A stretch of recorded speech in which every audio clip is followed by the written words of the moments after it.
Hi, everybody. My name's Sandy. I'm alcoholic. Oh, my gosh. What a weekend. My sobriety date is November 14th, 1983, and for that I am very grateful. My home group is a fellowship group in Reidsville, North Carolina. So, I'm tired. And not from the conference, just from this morning. I have been so in my head. I heard a big pop and it finally come out of my ass, you know.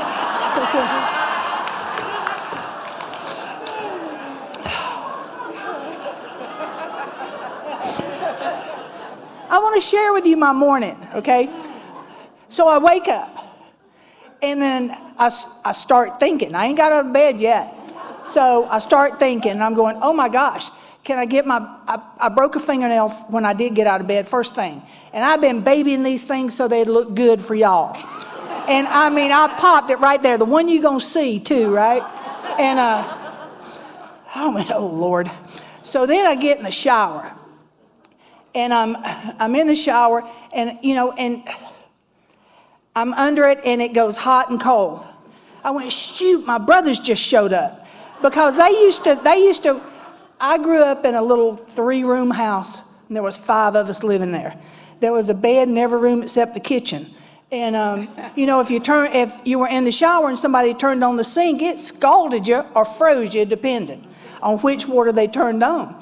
So I'm sitting there, and I am scared to death about Sunday morning because I got this old idea about Sunday morning supposed to be spiritual. And I mean, and every speaker we have heard this weekend have been so spiritual. Oh my God. You know, I just, yeah. You know, and I'm sitting there and I'm asking God, I'm going, God, you got to help me. I can't get out of my head. And it come to me that I got an old idea about Sunday morning.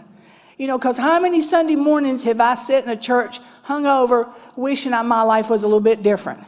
How many different churches have I tried? Because this one, you know, you get sprinkled, dipped, and dunked, right? And so you got to go to the right one.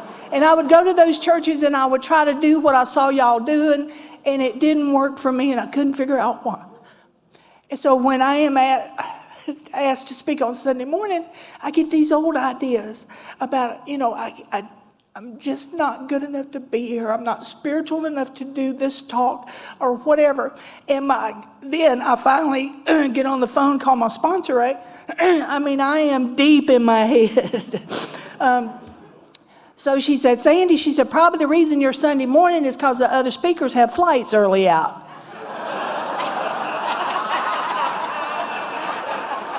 Ain't got not everybody that is there is spiritual because they're not drunk, baby. Just want you to know that. I mean, just whoosh, that's when I heard the pop. Oh, Lord. I want to thank Zan for inviting me, because I'm going to tell you, when she told me what day I was speaking, I called her because I was trying to maneuver my way out of Sunday morning because I got some old ideas I just shared with y'all. So I asked her about it, and she said, well, Sandy, she said, I prayed about who's speaking where. I went, shit, I can't argue with God on a Sunday morning because I'm a spiritual speaker, right? And I apologize for my language. I will clean this up. Thank you. I had an old guy. I called him an SOB when I first got to know him, but then he turned out to be Sweet Old Bob. And Sweet Old Bob used to say, well, honey, don't get so cleaned up before the Thursday night speaking. The speaker, you know, he said, just be who you are. And sometimes I'm hesitant to be who I am. I want to thank Don for picking me and my husband up. He got to come with us this weekend. That's like awesome. And he gave us the 5-cent tour between here and Portland. You know, because a lot of times we come in, and it's already been mentioned, you know, that we come in and we see the drive from the airport to the hotel because there's so much going on. And I have been taught to participate. Not go hide, not go shopping, none of that stuff. Sit front row, let them see you, whoever they are. And it was just nice to get the tour coming from the airport because this is beautiful country. I have started breathing different, and I think it's all the green. At home we got pollen and it's yellow.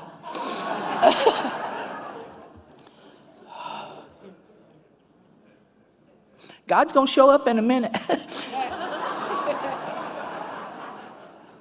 At least I hope he does. I didn't come here for all that. You know, I didn't even know that this is what I wanted, what I needed, what would save my life. I knew that I got arrested back before getting busted was fashionable, and they had me charged with possession with 3 counts to distribute and illegal possession of a firearm and just a lot of other stuff. And I couldn't tell them that what they found in that bag was what I used when I stayed up drinking all night to help me go to work the next day, right? And I couldn't tell them that other bag was when I drank all night, stayed up all day, I need something to help me sleep. And then the next one was just what I smoked to kind of chill out. You know, I mean, I used to smoke a joint before I got out of bed. You know, I'd sit there, you know, I'd sit on the side of the bed, wake up, get a cigarette, and then smoke a joint, and then continue. Then my day would get started. And that's how I tried to live. And then I'd go to the refrigerator, get me a beer, and then I would, you know, do whatever. You know, that's how my day started for a long time. When I got arrested, they took me to jail, and they kept bringing those trays in, and I couldn't call him. I didn't have anybody come get me out of jail. I didn't have the money. I didn't have friends that would come and get me out of jail, and I couldn't call him because she might be home. And when she was home, she did not like us talking. So finally, I talked the deputy into calling him in case she was home to come get me out of jail, and he did. And you know what I understand. You know, Peter talked about it last night. You know, we live life forward and we understand it backwards. You know, I understand that I took the first step in that jail cell. Now, I didn't know that until a long time later. But what happened for me is he got me out of jail, and I went straight to the bar to see if I was missed. And I was. You know, they had heard about my dilemma. I lived in a little small town, and everybody bought me drinks that day because they knew I was going to prison, because this was back before getting busted was fashionable, and you've done serious time. I'm talking about 1982.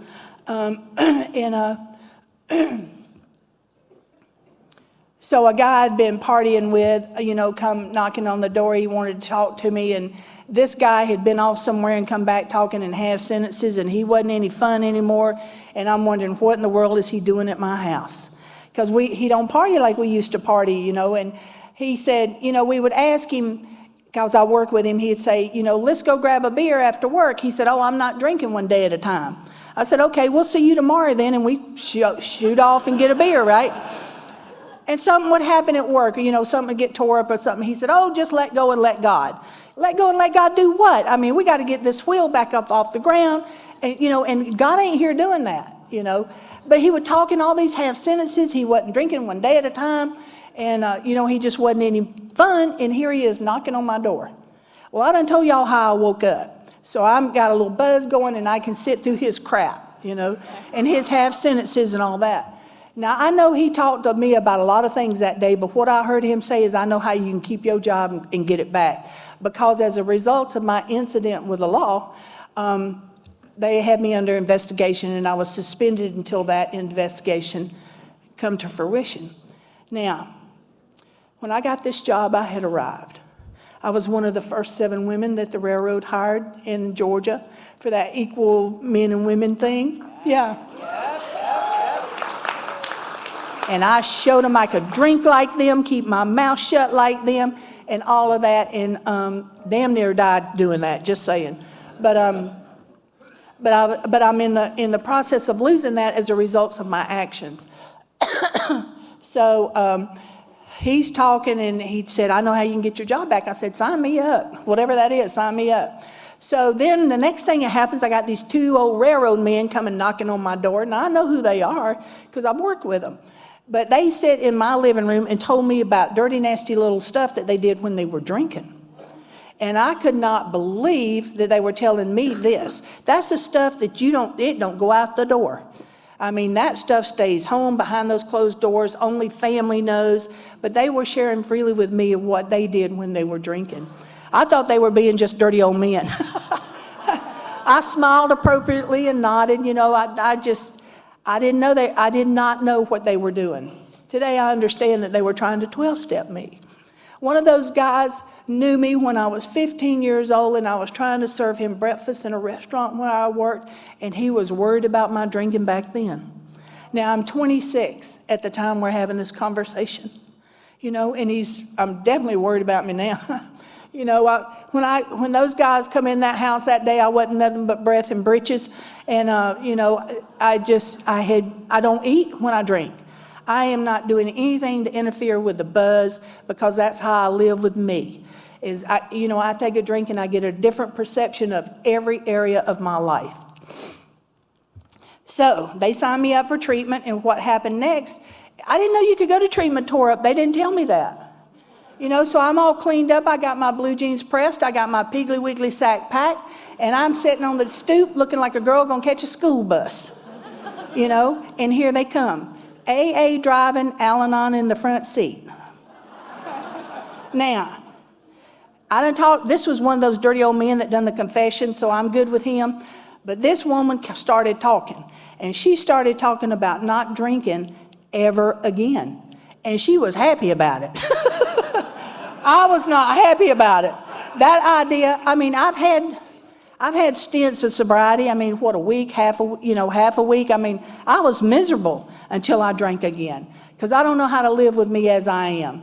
So this woman started talking, and I'm gonna tell you, by the time I got to that treatment center, I was scared to death. She done put the fear of God in me, because she was talking about a language I could not comprehend. I didn't understand, didn't know how to do. I don't know how to drink. She said, well, honey, they don't drink one day at a time. I'm going, well, what's the point of that? It's kind of like that old guy the guy that I used to party with. Oh, I'm not drinking one day at a time. Go, okay, I'll see you tomorrow, So the driver goes and signs me up, whatever he does in treatment, and this Al-Anon lady's got a hold of me. And she is not letting go, and I'm shaking about like me and you were. This morning her, and yesterday her. I'm shaking, just scared to death, don't know what's going to happen. I don't know what's going to happen. And we get to these double doors, kind of like the ones back there, and then when she gets me there, she pushes me through, and the doors close. And I don't have no door handle on my side. I even put on makeup to go to treatment. I did not know that you could, I just had no idea. They didn't tell me that. So I'm up on that, there was a window in that door, and I'm up on that door, and I got my face plastered. I'm crying and blowing snot, because I don't cry pretty. And my makeup's coming down my face, and I know if that heifer looks back, because she was walking on down the hall. I know if that heifer looks back, she's going to come and open up this door and let me out, because I have overreacted to a bad situation. And that heifer kept right on walking. She never did turn around and look back. I hated Al-Anon at that time, because that's what I understood about it. And then it was explained that's detachment with love.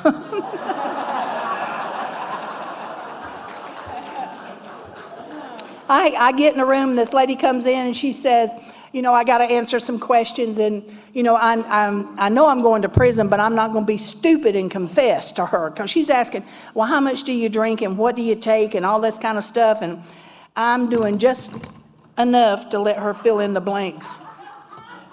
I'm going to move this. That's a little light switch, so God's showing me light, right? Yeah. Somebody told me to look for the signs of God that I'd understand, and that was just one. So that's good. She starts filling out her paper and everything, and she said, she got finished with that. She said, honey, she said, you never have to feel the way you do inside ever again unless you choose to. And she walked out. Anybody new here today? You never have to feel the way you feel inside again unless you choose to. Alcoholics Anonymous offers us a solution to all of our problems. Acceptance, thank you. Acceptance is the key. I got to accept, number one, that I'm powerless over alcohol and my life. And, it starts with that. I think that's the theme of this conference. So I started thinking about that.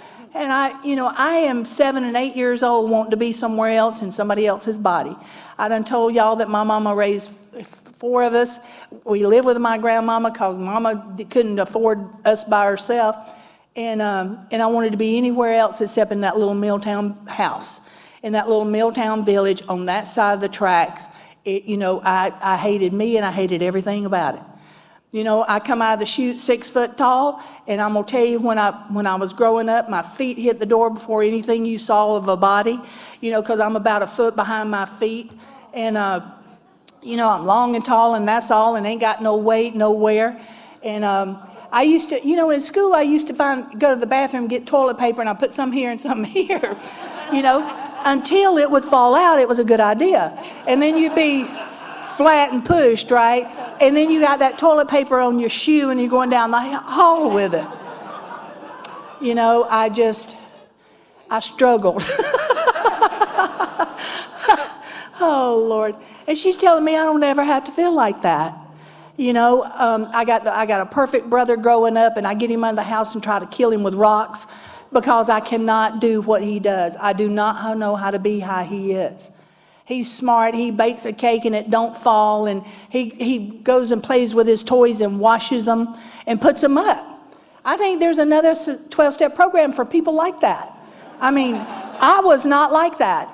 Like I said, I tried to kill him with rocks because Mama always said, why can't you be like him? And I want to be out there with the boys. I was raised with a pack of boys. I always lived around a pack of boys. I don't know nothing about no girl stuff. I know about fishing and hunting and cussing and spitting and all that kind of stuff. Because that's what that's what the brothers did. And all the other people in the neighborhood. And she said, you don't ever have to feel like that again. She said, all you got to do is do what we ask you to do. And I started doing what they asked me to do, and I stayed in that treatment center my allotted time, and then they wanted to send me to a halfway house. Well, let me tell you, in the halfway house, they have rules. Just saying. If you've never been to one, they do. And one of those rules, you got to wear all your clothes. I don't even own the clothes they want me to wear. I don't know about your drinking, but when I drink, I come up country. All right, we'd go to the graveyard. That's where we drank. And if I get, coming out of the back seat drunk, trying to put your clothes back on, I get all tangled up in panties and fall down and all that kind of stuff. So hell, I just quit wearing them. Did not have time. Like I said, I don't know about your drinking, but that was me having a good time on Saturday night.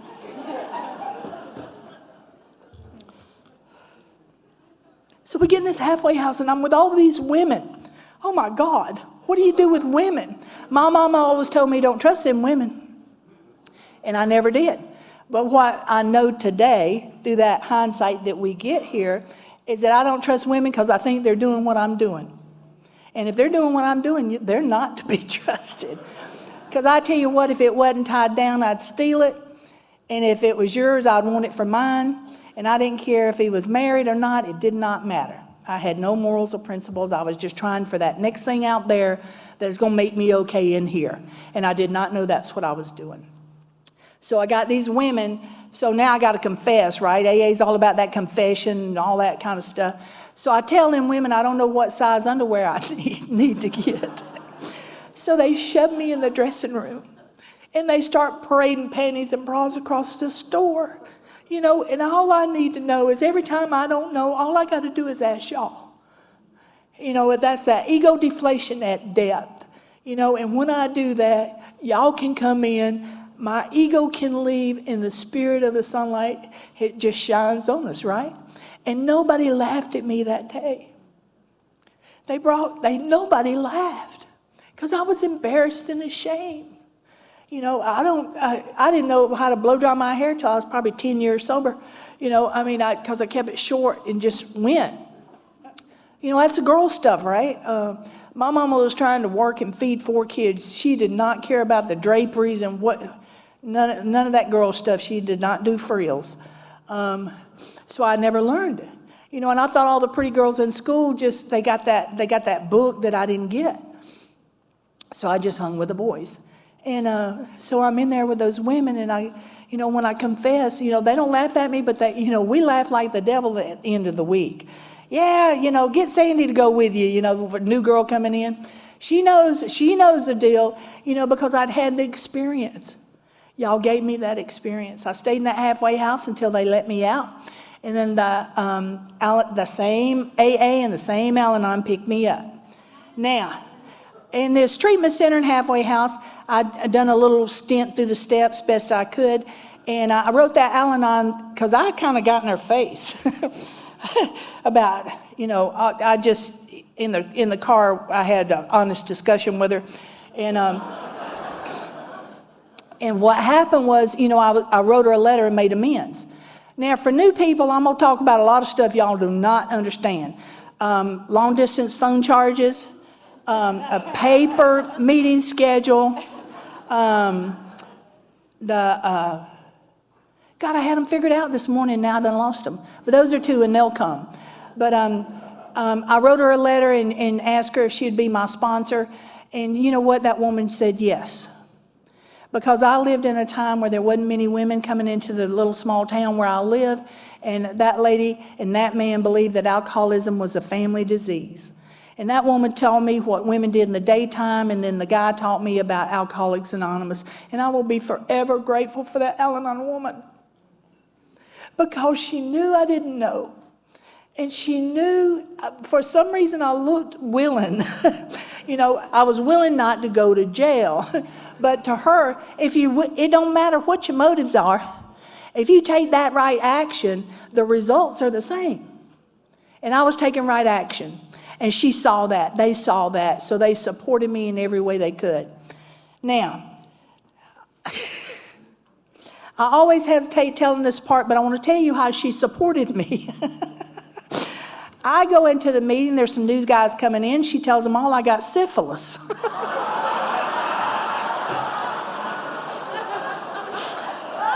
Was not true. She told those guys so they'd stay away from me because she knew I didn't have enough of whatever to say no.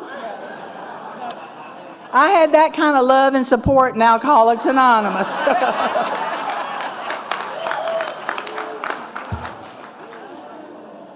I did not find out about that until much later.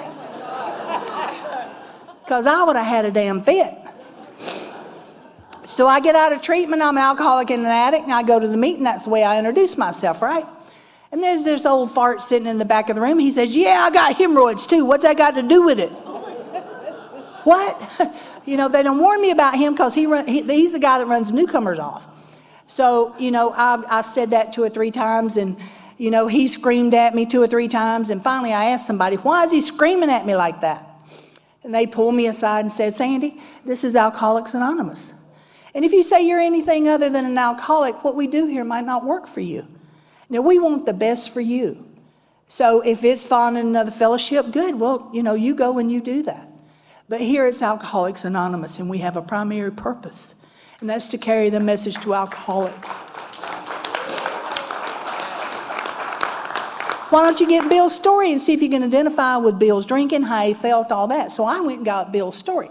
Now, I'm not a man, but I could identify with a lot of things about how he did drugs. Just saying, sedatives and drinking, so... but I also knew about that loneliness and how his drinking, when I get bad, my friends would say something and I would never see them again, because talk about my drinking, I'm out of here. I could identify with how he wanted to kill himself, and he put a mattress on the floor so he wouldn't jump out the window. I wanted to die, but I didn't have enough guts to kill myself. I was hoping I'd just wake up dead one morning because life was unbearable the way I was living it, and I did not know how to change. I did not know how to do different than I was doing. Mama said I was crazy and sorry like my daddy. And that's what I knew.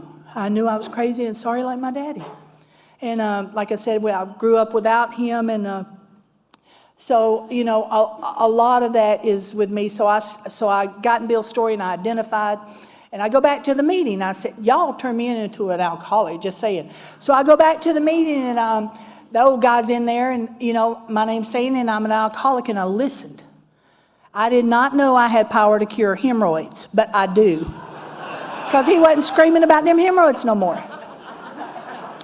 We used to go to the business meeting just to see who's going to hit him, because he would talk about, he knew the book Alcoholics Anonymous, and he knew those traditions.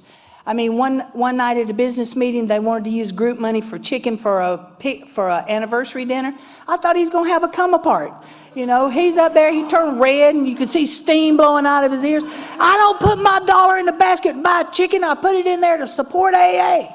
I didn't know the difference. I thought chicken was AA. I don't know. Those kind of lessons. He taught me how to pray. Every time after the meeting, we had one group in this little town and 2 meetings a week, and any other time we'd get in the car and we'd go somewhere else. I thought step 1 was get in the car. Because they would call me. They didn't ask if I want to go. They'd call me and tell me they're picking me up at so-and-so, and they'd hang up. And I want to know, well, where are we going? Just get in the car. Okay. They didn't say, when they said be ready at 7, they did not mean 7:05. They did not mean 7:02. They meant 7. So first time I experienced that, I'm finishing up my makeup so I look cute, and I hear the car pull up, and I'm going down the hall, and they were circling around and leaving, and that was like 7:02. And I did not miss that bus no more. I'm just saying, but but that's how they treated newcomers where I got sober, and that old guy taught me how to pray though. So we'd go to the meetings and all that kind of stuff, and he'd piss me off. He'd get in my face about something, and I had problems. I'm sitting in the meeting one day. I'll give you an example of how he treated me. I'm sitting in the meeting one day, and I'm smoking cigarettes. I'm looking cute. I've done put on some weight, because I told y'all I was breath and breeches, right? So I'm in a size 7. So I done come up a size. So I had to buy me some new clothes, and I'm smoking cigarettes, looking cute, and the basket goes by. Well, I just passed the basket. Now I got a brand new pack of cigarettes in front of me. Oh yeah, is another thing, ashtrays in the meeting, that's something that y'all newcomers not gonna know about. Smoking meetings are something y'all not gonna know about.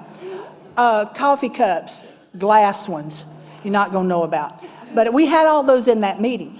And I'm sitting there and looking cute, smoking, and I just passed the basket. He got up out of his chair, come up, picked up that pack of cigarettes, and popped me on the nose with them. He said, if you can afford these, you can afford that. What's the price of your life anyway? And he went and he sat down. I did not know that was tradition 7. I had no idea. Yeah, that's how I got my lessons.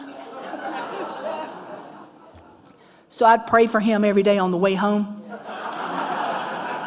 I'd pray he'd have a wreck and die. Because he drove 30 miles every week to this little meeting, one way. And he taught me how to pray. I done told y'all we'd have the business meeting, and he wouldn't be invited, and we had a group conscience. Somebody had to go talk to him because he was running newcomers off. And so the oldest guy, the guy that drove the car to take me to treatment, he was nominated because he was like the old member in the group. Not old in age, but old in sobriety. I think he was probably 4. And so he had to go talk to this guy and tell him to simmer down. Well, I don't know what was said, but when he come back, he had his tail between his legs, and he did not mention any more conversations or straightening this old guy out or none of that stuff. So I don't know what happened, but I can just imagine.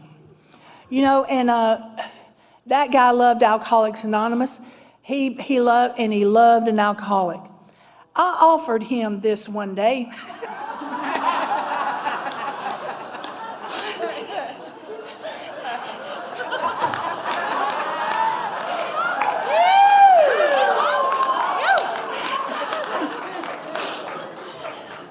He looked at me.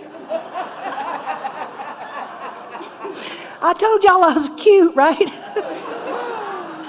He looked at me. He said, I don't want in your pants. I want you sober. And I walked out pissed off and offended.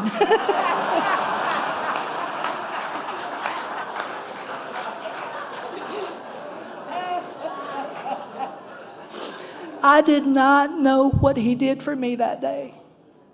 I got sober with that kind of sobriety in my meeting, in my group, where those guys just didn't take advantage.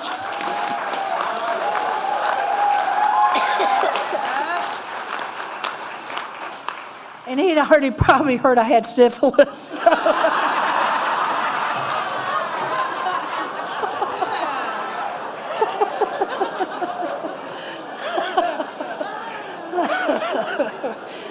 Lord have mercy. I called him an SOB a long time. Oh, Lord. So we get in the car going to meetings. I'm looking cute. No guys are messing with me, but finally somebody asked me on a date. An AA date. Now, I don't know if y'all have them here, but in Georgia, oh, God, the guy will come to your house. Well, we had to go out, if we wanted to eat dinner, we had to go out and eat before the meeting, because the meeting was at 8 o'clock. And so, and everything closed, all the restaurants closed before 8. I choked myself up.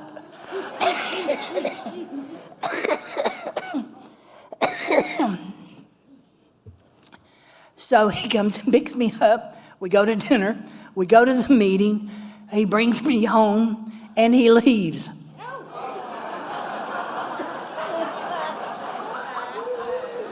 What's the point of an AA date? I can go to the meeting by myself. You get on the stoop of the house, you don't know where the hold hands, kiss, or close with the Lord's Prayer, for God's sakes.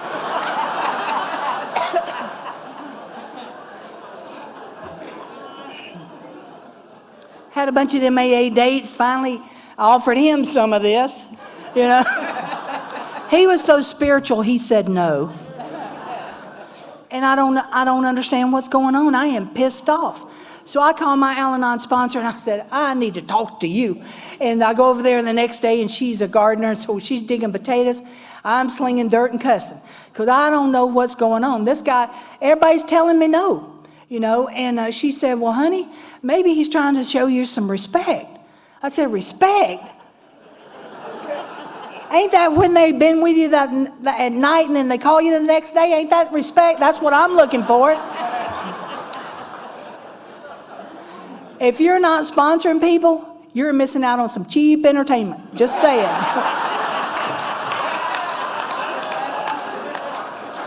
I do not know how that woman kept a straight face that day. Because, I am just jackhammering in that garden. I am just over the top because I don't know what's going on. I'm sponsoring a girl, and this was early on, and she come to me, she said, Sandy, she said, I almost had sex. I said, how do you almost have sex? She said, well, I had it, but I didn't like it.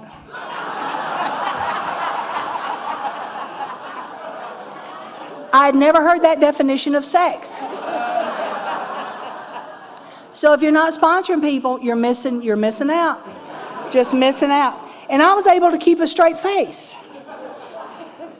God is powerful. So the guy we go on the AA date with, we're winking and blinking, and finally he asked me to marry him, and he didn't taste the milk from the cow before he bought the cow, all that kind of crap. And we get married, and we walked off in the sunset and burned up.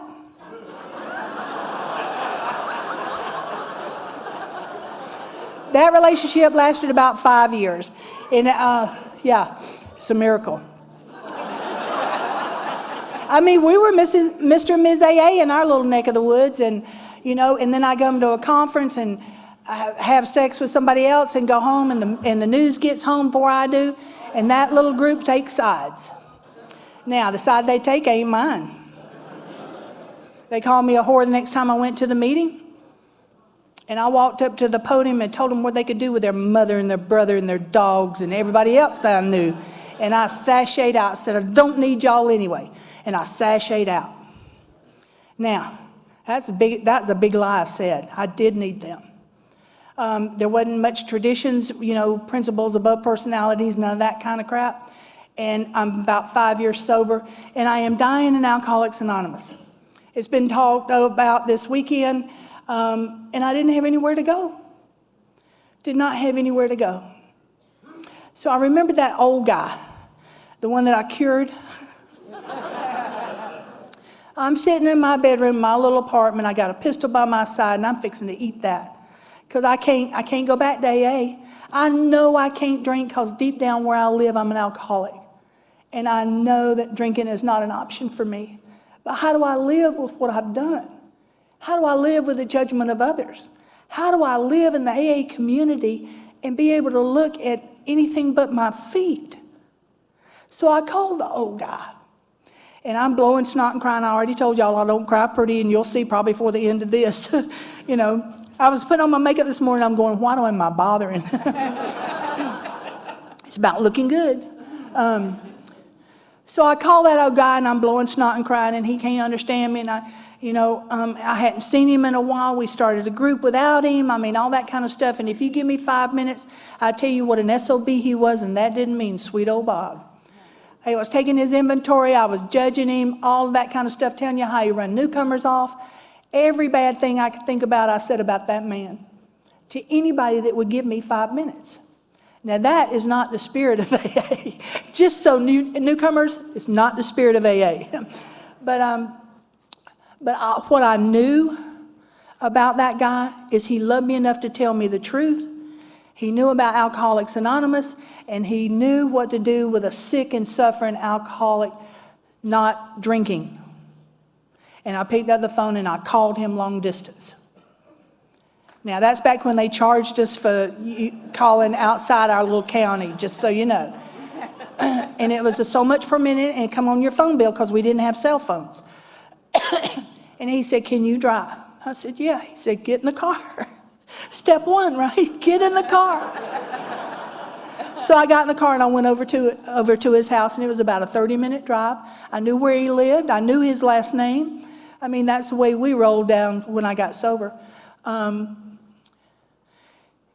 I sat in the car, and I got out, and he was on the stoop waiting on me, and his arms was open. He didn't say, Sandy, why did you say all that stuff about me? He didn't say that. He knew I was an alcoholic, going to blow my brains out that minute if something didn't change inside of me. And he opened up his arms, and I fell in them. And him and his wife taped conferences around the Southeast. And what happened for me is they put me in their back pocket, and he allowed me to work that tape table to pay for my room. I didn't have no money. He paid for it. I'd work the tape table, and I would hear speakers talk about the reality of their sobriety. About how, when you get sober, stuff happens and you don't have to drink over it. There's a steps. I heard a guy say one time, he said, no matter how far in the dark, deep forest you are, you're only 12 steps out. Right?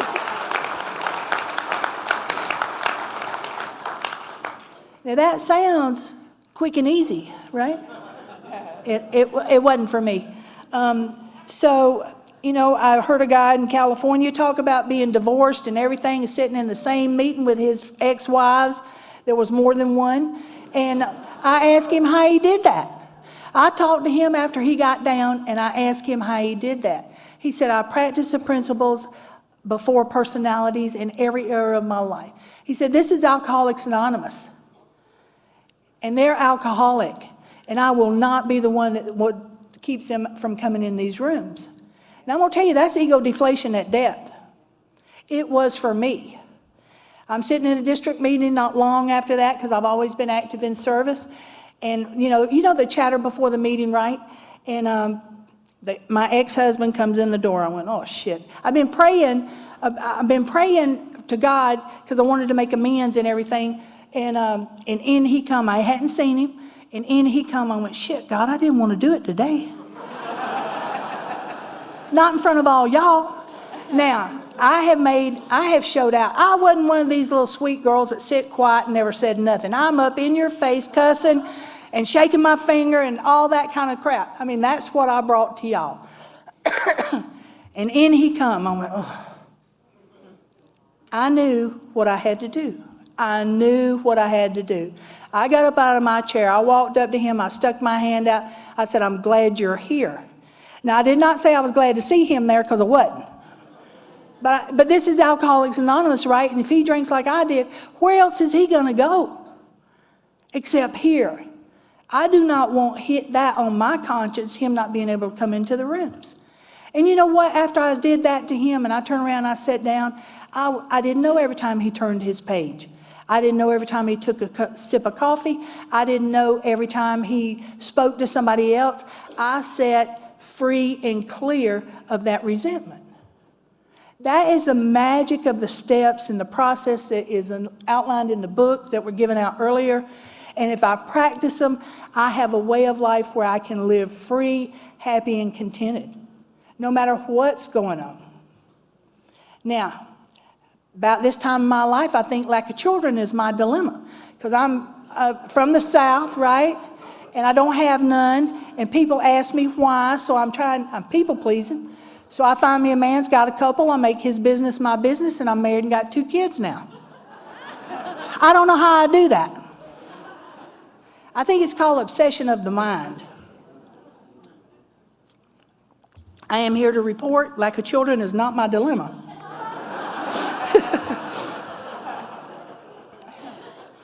But I'm also happy to report I did not have to swing out on another man. I was married to that guy about 2 years and things just did not work out. And but what I got to do in that relationship was I got to show him and his ex-wife, she left him for another woman, so he had some issues about that. And every time the kids would mention their mother, he'd go into a hissy spitting fit, you know. And I pulled him aside one day. I said, you know you're talking about their mother, right? I said, you don't want to make them choose between you and their mother. Why don't you just tell me or somebody safe, but not the kids? And I told her the same thing because she was the same way about him. And isn't that the traditions, principles above personalities, right? The principle is raising those kids, being the best parents we all could be. Her and her partner loved them. I mean, and I told her when we got married, I was not there to take her place. And I tell you what, anytime I called that woman, she got me whatever I needed, you know, for the kids, you know. And we had a good relationship, and all that is because I practiced the traditions in my marriage with those kids, with the other spouses. I loved it, right? They work in our relationships too. So when we got divorced, I wasn't swinging out on another man. And that was different behavior. I've grown spiritually at this time. So it's not long. Yeah, I know, right? It's not, I'm getting gas one day at a gas station and a nosy neighbor. I'm here. She's down across the street like 2 houses. And I'm pumping gas. She's pumping gas. She says, I know a guy you need to meet. I said, oh, no, you don't. I am through with it. I don't know about y'all, but let's see, he made the 3rd one. I don't know whatever you do about relationships, but I ain't good at it. It took me a long time to remember I got married through a bag of Quaaludes, so I have to count him too. I don't even know how long that one lasted, but we got married. I wanted what he had.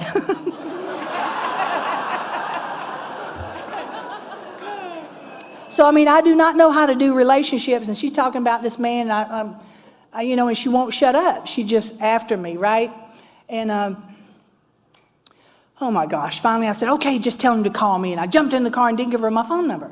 Now, he's a telephone man. He had his way, so he called me that night, and I'm going, oh, jeepers. I said, okay, God, if this guy's weird or anything, I'm going to lie like a dog, and I'm out of here. I'm going to a meeting. I am not putting up with no crap. So I said, okay, come down. We'll have a cup of coffee. So I put on a pot of coffee. He comes down. I open up the door, and whew, I could breathe. He's short, and I don't do short men, so I'm fine.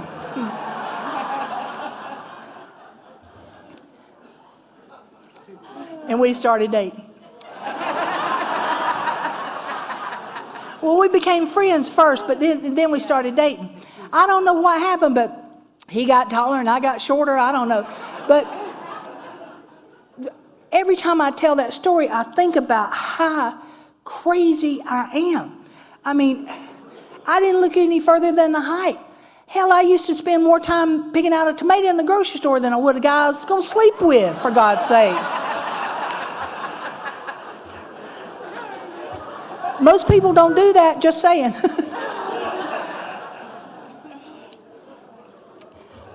Me and Wendell started dating and everything, and I told him, I said, AA comes first, period.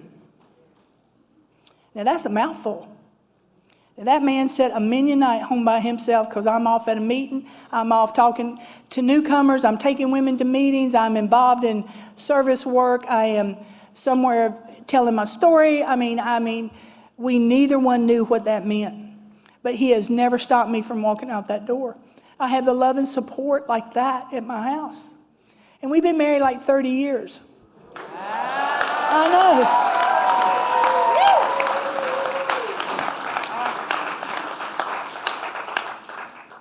And AA does come first. Because without AA, I'm not nothing. When he asked me to marry him, I said, I'll marry you one day at a time. Because I've been married forever 3 times before, and those didn't work.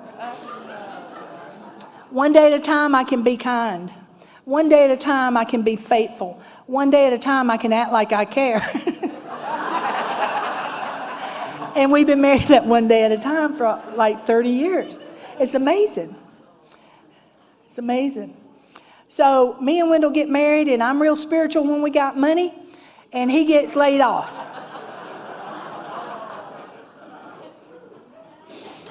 I'm on the phone with my sponsor. Oh, how that sponsorship is a whole nother talk. Long distance, I got a set call time to call her, and she is structured.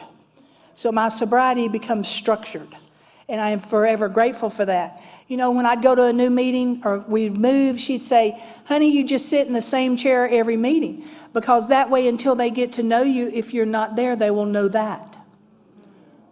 I'm going, oh, okay.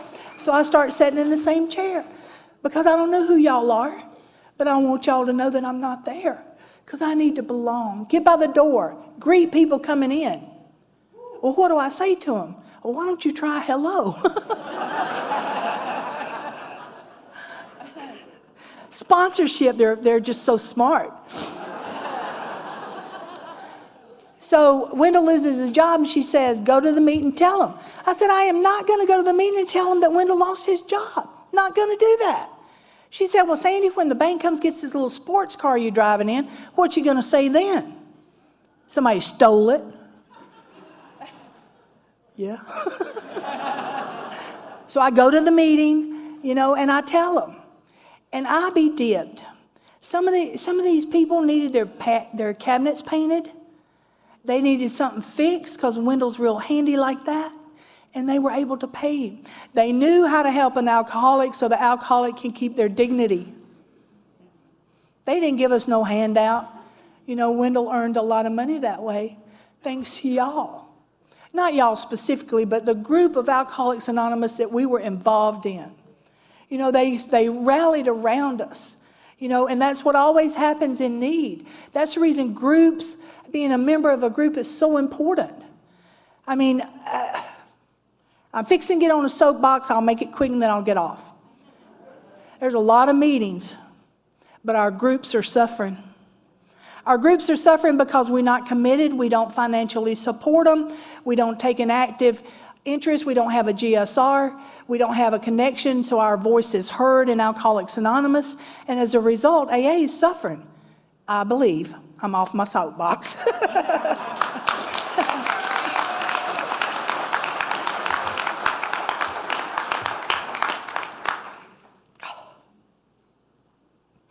I love y'all. I just love y'all. Y'all have given me such a life. So me and Wendell, he loses his job and he gets a job in Idaho. Iowa, where are we going? I did not finish school, so I'm not geographically smart. So he's going to Idaho. So he went out before me and he got the number of 2 women. And I called him and I said, okay, this is the day I'm going to get there. And if I'm not in the meeting by 1 week, come get me, because I will not have sense enough to get there by myself. Because I'll be so in my head. They doing it wrong. It took me probably 2 years to get a order right when I ordered it at like a McDonald's or something, because I talked funny to them out there in Idaho. They didn't understand it. So whatever was in the bag was always a surprise, because I never knew what they were heard. And so I got in my head about that.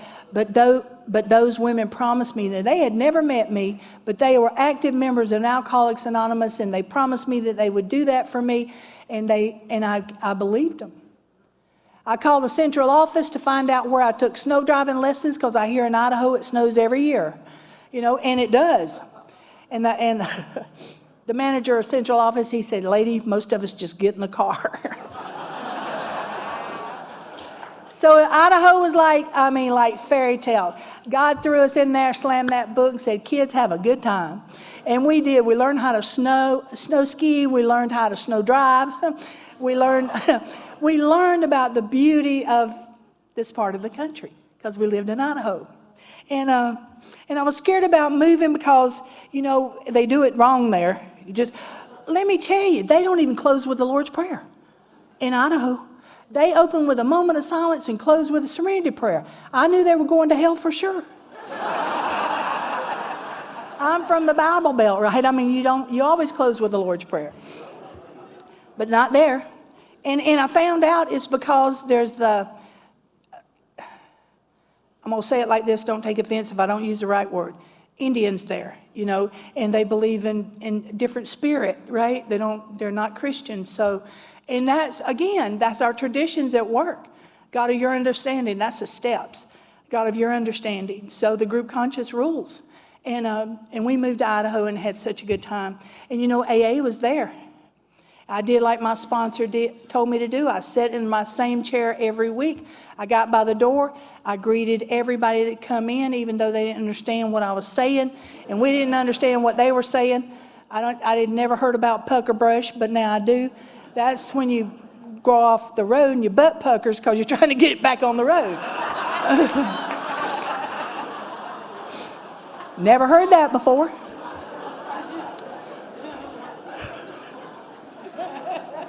Learned that in an AA meeting. I got a little job, and I went to work, and I was talking about an event that happened in some little town, and all my coworkers are going, how do you find out about all this? I said, at my church. Y'all are my church. Y'all are my church. Y'all are how I found God. And that, I'm just so grateful for that. So we lived in Idaho, and then Wendell got transferred to Albuquerque, New Mexico. So we moved from God's country to a dry hole. I just had a hell of a time in New Mexico. But before we moved from Idaho, my mother got to where she couldn't stay by herself, and the house was too much for her and all that kind of stuff. And I said, Mama, come out and live with us. She said, oh no. Now, my mama kicked me out of the house when I always have to stop and think, because I done some yaki-docky with my birth certificate, made me different age so I could get my driver's license. So I'm trying to get honest about all that. So I have to stop and think, how old was I really when she kicked me out? And I think it was a 13. And because I was a little hellion at the house and she couldn't handle it. And I've been living on my own, not really. I've been smooching off others for years. And that's the truth until I got sober. So that's the girl that Mama knew. Now, in some of my amends to my mother, I called her every week. Other amends to my mother is I sent her a check the first of the month, every month, with a little note. Because I know I owed her money. I didn't know how much, and I didn't ask her how much. I just sent those checks. And that structure, that consistency, that she could depend on that little check. Those actions showed her that I was different. And I said, well, come out here and stay like a week or two, and if you don't like it, we'll get you back home. She said, okay. So she come out to Idaho Pack for a week, and she died there. I got to show her what a sober daughter looked like, acted like, because y'all had taught me how. I did what I said I was going to do. I treated her with dignity and respect, and I showed her what a kind, loving daughter looked like, because y'all told me how. And when my mama died, there wasn't any shoulda, wouldas, and couldas.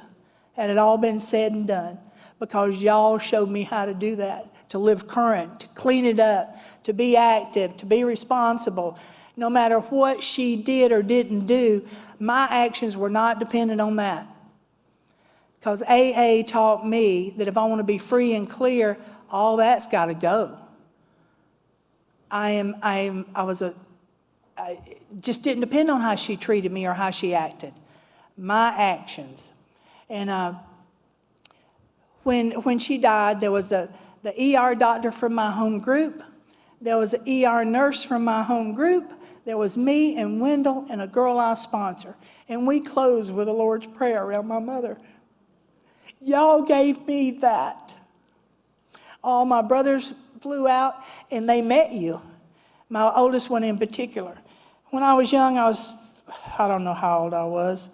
I got sober when I was 26 or probably 20. I was on the streets of New Orleans, Louisiana, selling myself, trying to just stay, just to exist. I was going to say live, but I wasn't even living there.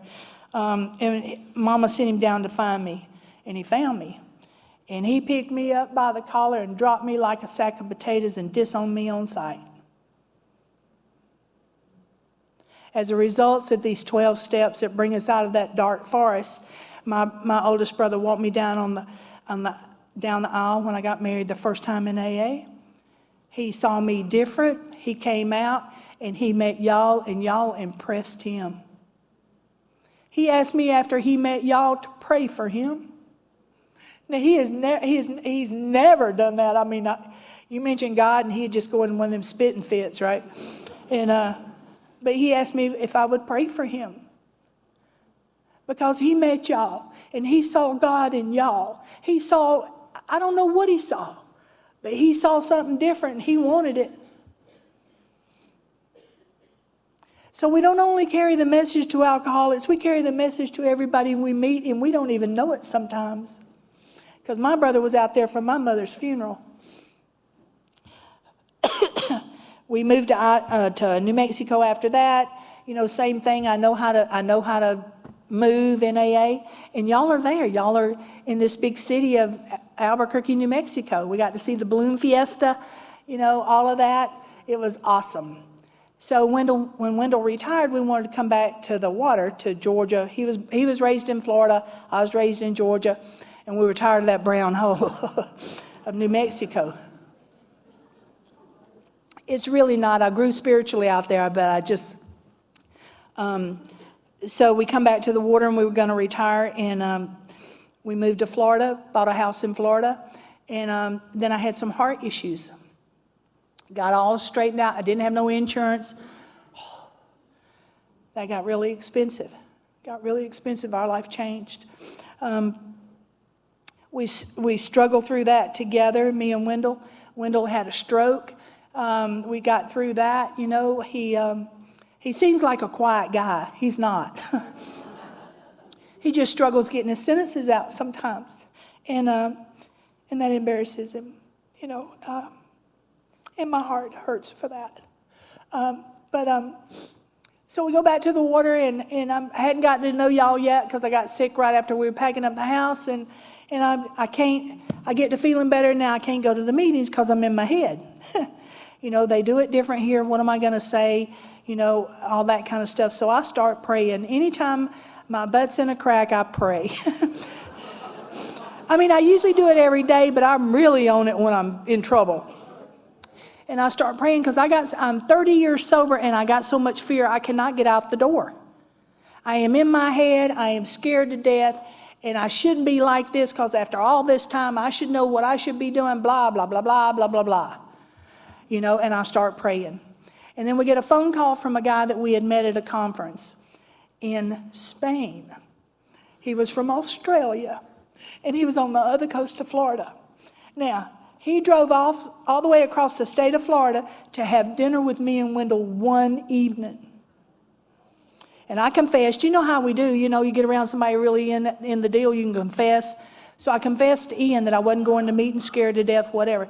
He said, you got to promise me you'll go to a meeting tonight. He said, if I didn't have to catch this flight out, I'd go with you. And that gave me enough courage or whatever. I don't know. Something shifted in me, and I got a printed meeting schedule, and I looked up the address of the meeting. Like I told you, I'm not familiar with the city where I live. And I punched the address in the GPS. And I go out my driveway, and I go 1 block.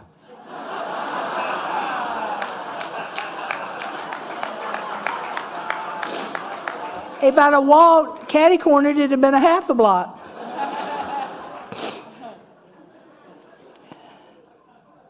I could not believe it.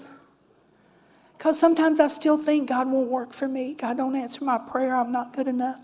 I've got those old ideas, you know, and they are just wrong. They're just wrong. I talked to the big guy that spoke. I'm going blank on his name. Yes, I talked to him, you know, about that prayer that he was talking about. I said, I want a copy of that because I still have those feelings, right?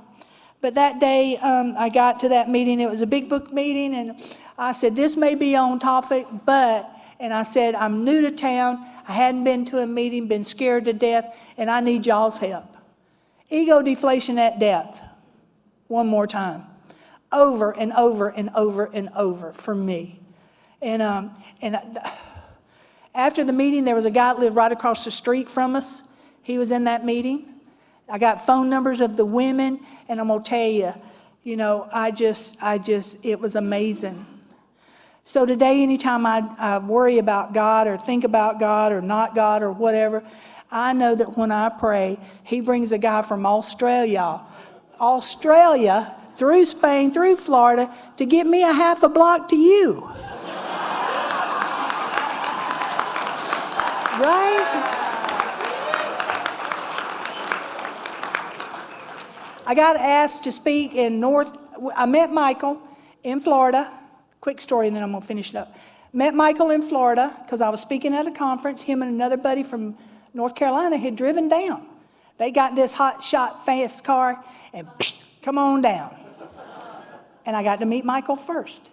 And then the buddy invited me to come to speak for something in North Carolina, like a Thanksgiving dinner or something.